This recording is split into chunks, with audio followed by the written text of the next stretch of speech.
Hello YouTubers, welcome to Dreamworld, welcome to Backyard Astronomy. Well, tonight it's supposed to be a clear night. I haven't opened the observatory yet, but we're going to get ready to open it up and I'll let it cool down while I do some alignment here. Well, tonight is really, I don't know if we're going to get to shoot anything, but we got to do some alignment, got to do some work to try to put together some spacers and extenders for the cameras. One of the cameras is a new camera, although it's over a year old, hasn't ever been used, hasn't really had first light yet. So I don't know where the focus is on this thing yet, so we're going to have to work with that. Yeah, we're going to just leave it on and let it go and see what happens. If it don't turn out to being good, we'll just save it for good times. Well, let's see if we can't get it open. Let it be cooling off.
Yeah, I don't think you can see that very well, but the roof is now off. But maybe it'll show up good for you. I don't know. I can't hardly see it myself out here, but we got to let the telescope cool down a little bit. So while it's doing that, I'm gonna do some work here on the computer.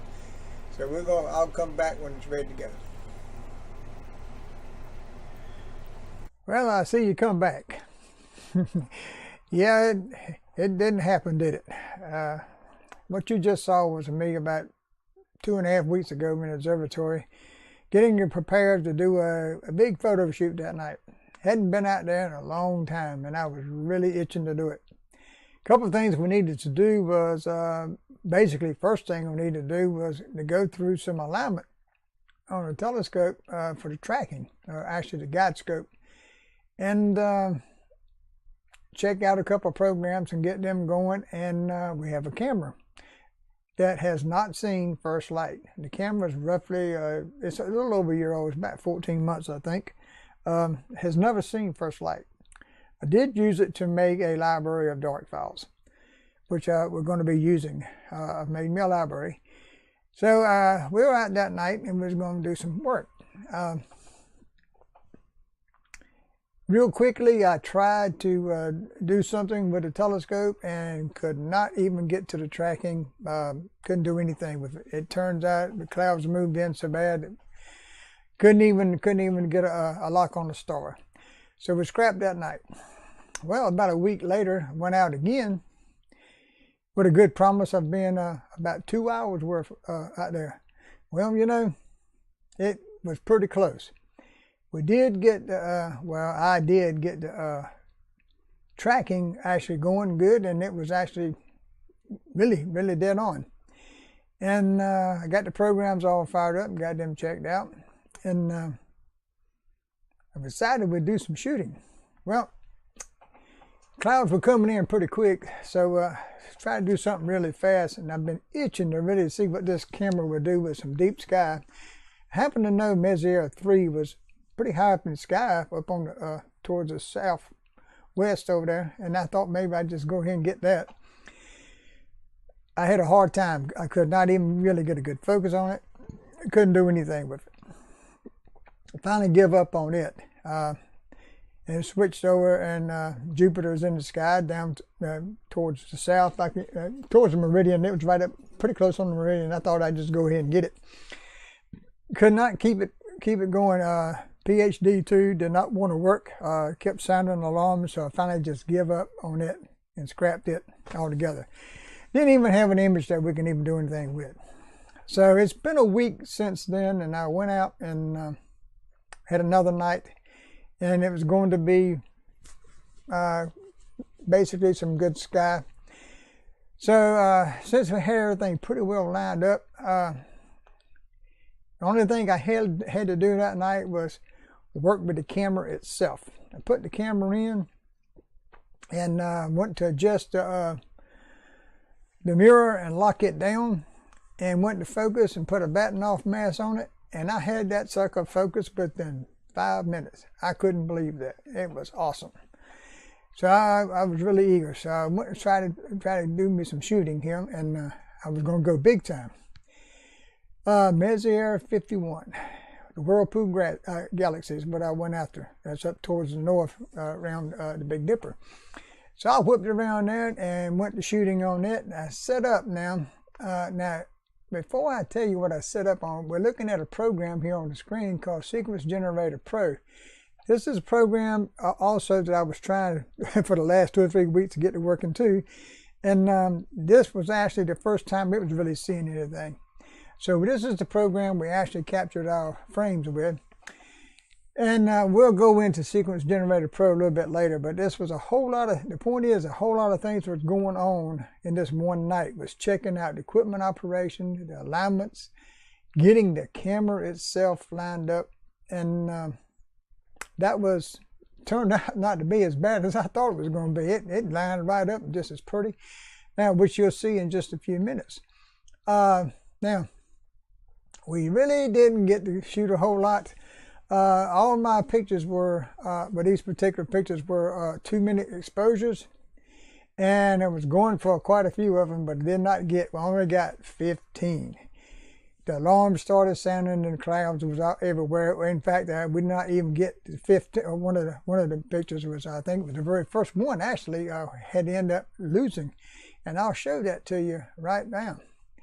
Now,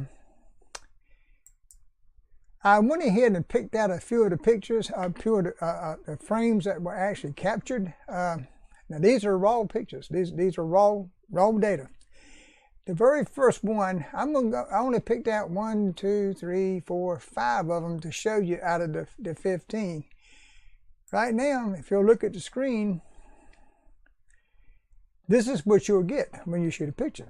Now, this is a 2-minute exposure for M51. The next one, and the next one, this is number 7 actually. This is number 10, and this is 13, and that's 15. You notice anything out of them? You don't have an image hardly at all. Not very much. If you look real close, you actually see something. Now, I've got these dropped down 25%. These pictures are really huge.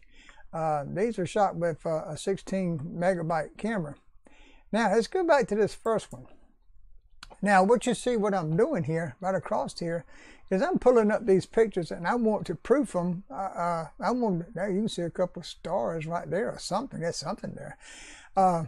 You need to go and pick out your pictures and decide whether they're good or bad. Now, this program offers you a way to see these. Now, I've got the very first one on the screen. Now, if we just do a little right click, you'll see here I'm on 25%. And also, I've got auto stretch turned off. This tells you this is exactly what you would see if you was looking at your pictures, raw pictures. But you can do a stretch. I'm going to do a stretch on this one. And that's what our image looks like. Now, if you notice this, we got a problem in this picture, a real bad problem. Right over here, that turns out to be, I'm going to let you guess what that is. Now, you'll see some other things in here too, if you'll notice them. All right, that's one. Let's go to number 3 and let's stretch it. Now, did you notice anything? This over here is gone. We'll go on down the line. This is number 7. We'll talk about what's missing there, what's happening. We'll stretch this one. Thought I did. Maybe I didn't. There it is. I missed it. All right. Not a bad image. I mean, now what you're looking at, these are just like proofings. You don't actually see this unless you do a stretch, because this is really hard to get. You see, these are one of those things I told you about that you can't see. And this is number 13 coming up right here. We'll stretch that one. Now, if you notice, I got nice round stars. Everything was looking good. And the 15th one. And you wonder why I didn't get the 15? Well, the reason I didn't get the 15 is because the clouds came in so bad that 16 and 17 and 18, no, I couldn't. They were not even as good as this one here. This is the very first one. That is not light pollution. That is a cloud. And it gets worse. It cleared out by the time this one here loaded down. If you saw the other 14, they actually didn't bother me. But 16 to 17, you know, I give up. The alarm started going off. I lost tracking and everything. Now, if you notice, there are some problems also in this picture. Let's go down. Maybe they'll show up. They're dust bunnies. You know what dust bunnies are. If you remember, the last video we done was for calibration frames, and I'll show you some flats that go with this here in a little bit. Okay, so that's what I wanted you to see. Is we did capture some. Now these will be your raws. Now I'm going to tell you now, this right here is your raw frame. This is what you're going to see. So don't go out there shooting. And remember, I shot this for 2 minutes. Each frame 2 minutes. You may not have an image. And don't throw it away. Don't scrap it. Put it in your program and work on it. You can always do a stretch on your program and see if there's something there. We got something here. Now all we got to do is process it. Okay, we're going to step over here in just a minute, and we're going to look at nebulosity, and I'll show you some other things that will be interesting for that particular night. Okay, we're in nebulosity now, and what I want you to see over here is, now this is nebulosity 4.1. I really like nebulosity, and I've showed you this before. This is a real good program, and I definitely will not be throwing it to the side. I love the way it sorts files, stacks, and I do all kind of things with it. You can even shoot with it. So I like it. I just use this really because it's easier for the video to show this right here.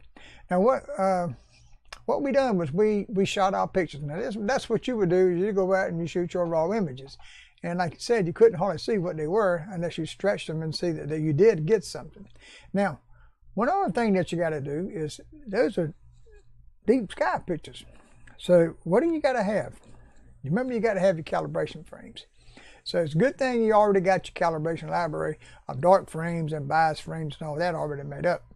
Well, you got to shoot flats also. Now I shot the flats for this right after I got through with it. Clouds didn't bother me with the flats, remember? Actually, I shut the telescope up and shut the observatory up, and it actually started raining, so I shot them while it was raining. So here we go with, we're going to look at them first. Remember, you saw those little things on the screens? Well, things we have to do here is we got to come in here, and we're going to go to our library and look at some files here. We got things called, there's my libraries. I've got biased, darks, flats, and then the images that I shot. Here's the darks. Now these are raw darks. they've been compiled to make into a master. These are my masters down here. And the ones that we want to use, I use Unity gain of 139 and offset of 21. I shot 40 of them. That's what that number stands for there. If you remember the nomenclature I told you to use, or you can set up your own, I shot 40, and they were duration of 120 seconds or 2 minutes, and they were at negative 20 degrees centigrade. So this is my library that I'm using right now, or will be. Okay, those are the darks that we're actually going to compile with those pictures. Now, the flats I shot, there's my raw flats, and I've already run these through. I guess you've already guessed I've already done all this. I have. Somewhere around here's my master. There's my master flat. So let's have a look at it. Yep. Can't hardly tell what you got. So we can go, now this program's got a neat feature too, that you can actually reduce these down. And it also does a stretch for you. So this is what we got going here. Dust bunnies. If you remember, there's one that stuck out really good, and there's another one. And I think one of these two down here, I saw one of these on there. Now, it tells me I've got something inside my telescope in my photo train that's got dust on it. Or it could be smudges, it could be anything. You're going to have these in your telescope. You're going to always have these in your telescope. I don't know if anybody's going to be able to get rid of them. That's why they come up with making flats. You don't want to go around just scrubbing your all your lenses and your cover plates on your cameras or anything. I wouldn't get too rambunctious with that unless there's something really stuck on there. And then you probably ought to contact somebody to see about how to get that off. I wouldn't be going gouging around too much. That's what a flat's for. You make your flat, it'll take that stuff out. As long as you don't move anything in the photo train. That's exactly what we were talking about before in our calibration program, lecture, was you got to leave everything like it was and go ahead and take it right then. That's the best thing to do. For me, that is. That's the way I like. Get your calibration frames all into a library. Get your flats done right after you do your image. If you're going to do imaging that night and shoot 3 different subjects, then you ought to be making flats with it. Now, that's one way out of it. If you were shooting 3 things in one night and you did not have to move the focus and you did not have to rotate that camera and you left all the equipment on there exactly the way it was, you can move it all over that sky like you want and take pictures and use the same flats. As long as you're using the same temperature setting, same gain setting, ISO exposure, as long as you're doing the same thing with them, you can do that.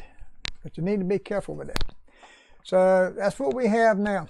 Is we now have our calibration frames and we're ready to go. Okay, we get all of our pictures together that we shot, all of our lights, and we put them into our favorite stacking program. It could be Nebulosity, it could be whatever you want, Deep Sky Stacker, Auto Stacker, 2 or 3, and there's a few others. There's a lot of programs out there that can actually stack. And after we get them stacked, I'll show you what we're going to get. All right, let's see what we get after we run it through here and go through. And as you saw a lot of images on here. These are the processes that it goes through as it's, all this right here is to make this one picture. And I'm going to show you the actual output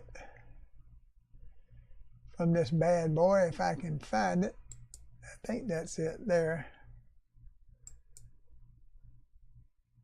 All right, let's get it down where we can see it. There it is. After all that work, that's all we got. This is M51. Well, you have to remember now, this picture has only been stacked. It's actually been debayered. We've run all of our darks, all of our flats, everything is in there. Everything has been done. The only thing, this is a pre-processed picture. Now, that's where the calibrations came in. That's where all the debayering came in. We did all this right here at one time. The next thing we want to do is you'll need to process this. Now, you can process, and a lot of your programs already have some processing things that are going in, but I like to take my processing, my pictures, and put them into Photoshop and process them. You can actually do some processing right here in Nebulosity. You can do some well, I'm not even sure what other people are using. They've got all kinds of programs. I think Deep Sky Stacker has some things in it that you can actually do with it. I haven't tried it, but I think they do. Okay, we're going to have to take this image now, and in my case, I'm going to put it in Photoshop, and we're going to finish our processing there. Now, this is what our picture is going to look like.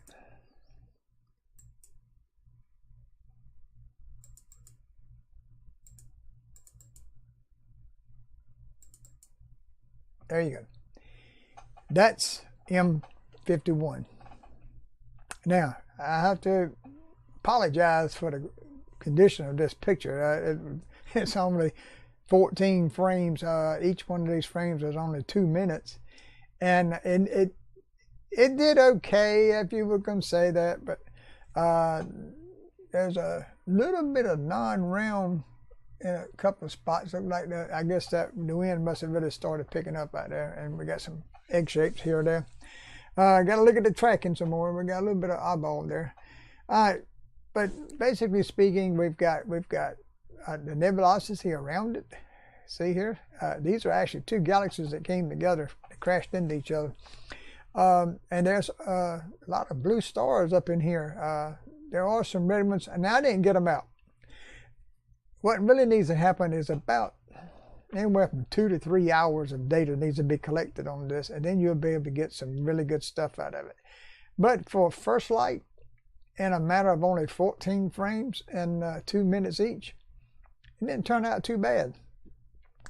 Anyway, the point I'm trying to make is, don't give up on, if you have a bad night and you do get some frames, you may be able to pull something out of it, at least to show for what you did. This was to me, I'm happy with this because this was my first light of that camera, and I've had that camera for approximately 14 months now, and I'm glad that it actually does work. So hopefully you enjoyed this. Hopefully we'll get more images put up, and maybe a little bit better weather come along here. We can get some stuff and be done with it.